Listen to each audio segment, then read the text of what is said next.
Hello and welcome friends to my YouTube channel. So today we'll be discussing about content security policy header. But before discussing about the CSP header, we will discuss more about the prevention of the XSS attack. So prevention of the cross-site scripting is hard, but some of us might say that just encode the output to HTML entities. And an anchor text in href you can see here can easily get executed and will bypass the prevention for the cross-site scripting. So this method will not work. Let's move to the next method. So let's say if someone says that at least use HTML entities in the script blocks.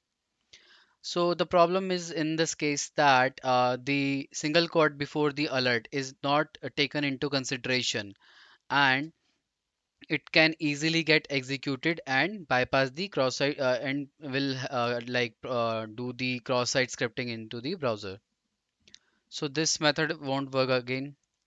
Now moving to the next method. So if someone says that you use the URL encoding for everything. So the problem in this case is that the character see here is, so the browser won't be able to decode this particular character, and it will only read like %3c.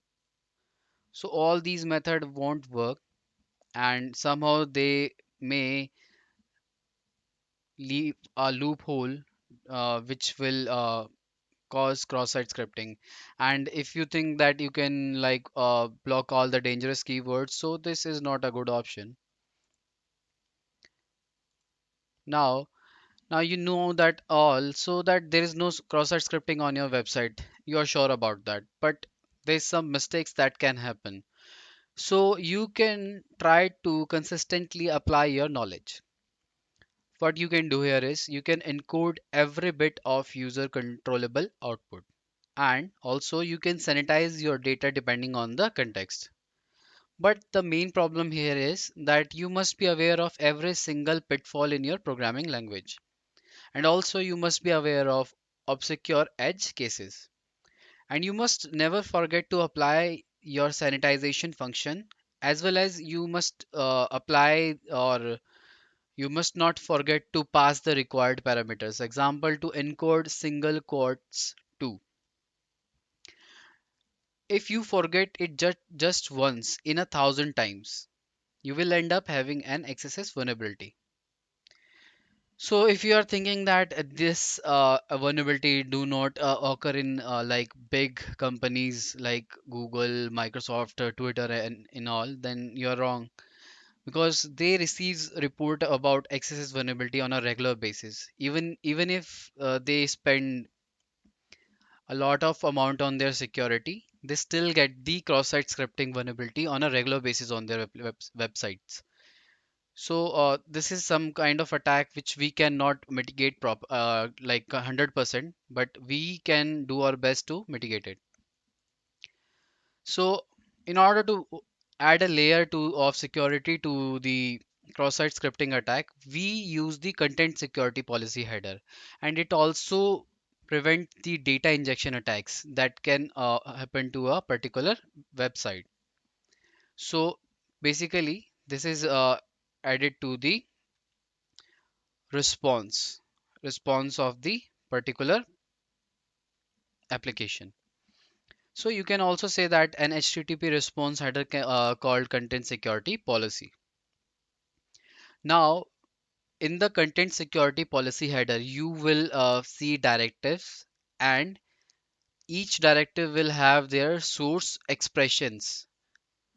What I mean by this, I will explain it in the later slides. So, for the directives, where content is allowed it to be loaded from. So it will tell you from where you can load the content, and what kind of content is allowed it to be loaded, and in which context scripts can be executed.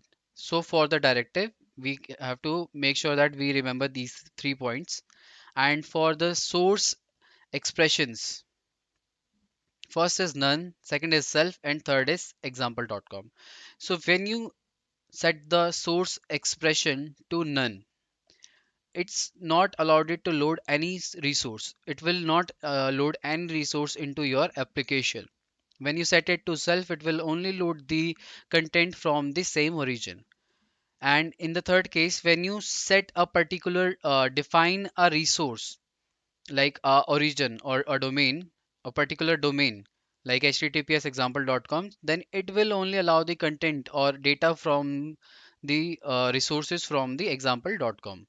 So let's move ahead. So how may a CSP header look like? So this is a CSP header. Now I'll tell you that how and what it means. So first, as you can see, that CSP security policy. This is the name of the header. This is just a name of the header. And then after that, the default SRC. It is used as fallback for some missing directives. So like you cannot the directives that you don't need in your particular CSP policy. You can use the default source and it set its value to none. Then what none will do, it will block everything by default. And these are directives. Default source and script source are directives. And when you say about none, so none is this source expressions. Now next directive is source script. So it will define from where scripts are allowed to be loaded from. And source expressions is set to self and https example.com. So what this mean? Here we want the scripts to be allowed from the same origin, and we want the resources to be we want the scripts to be loaded from example.com. So this particular header means this.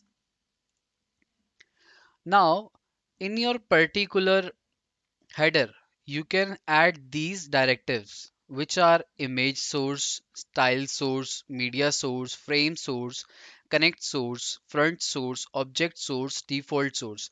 So each directive is used for different requirement. Let's say you want the media source and you want the audio and video to be loaded from a particular source. So you will use this media source. If you want your media source to be set to self, then it will load the resources from the same origin.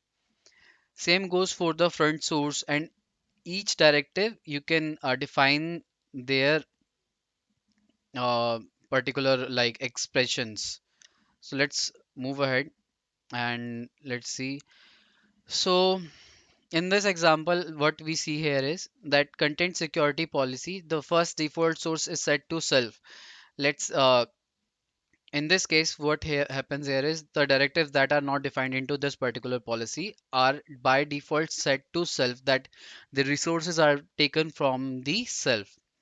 Now here script source is set the expression is set to self unsafe eval ajax.googleapis.com googleanalytics.com, and same the style source is coming from the self and from the ajax.googleapis.com, and also frame source is coming from self and as well as youtube.com and embed.ly.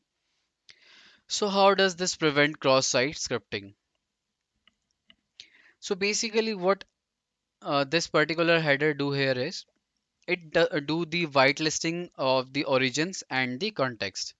And also one more thing I want to add to the slides is that using the unsafe eval function, this one, it's not a good practice. So like what mistakes we are doing here is in this particular line you can see that unsafe eval, unsafe inline, https or data, these are some sort of the words that we should avoid while we define a particular CSP policy.